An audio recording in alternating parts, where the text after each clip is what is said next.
In this video, we will show you how to replace your rear door panel lens. On this Chevy Tahoe, you'll have one of these located on each of your rear door panels. Let's get into it. Okay friends, let's get started. This can easily be done by using a small pocket screwdriver. We want to come right up along the top of the lens.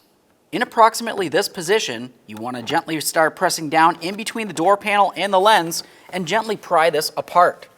There is a little locking tab that we're trying to get right underneath and separate this. I'll show you it in one sec.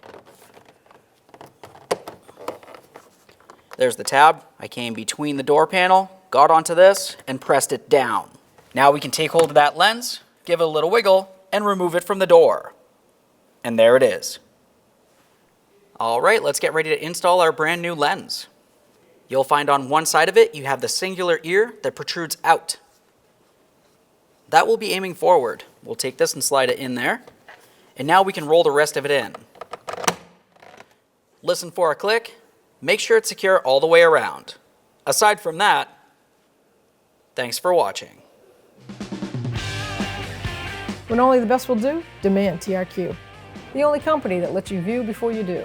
TRQ is committed to offering the highest quality aftermarket auto parts that are engineered for peace of mind. Thanks for using and viewing with TRQ.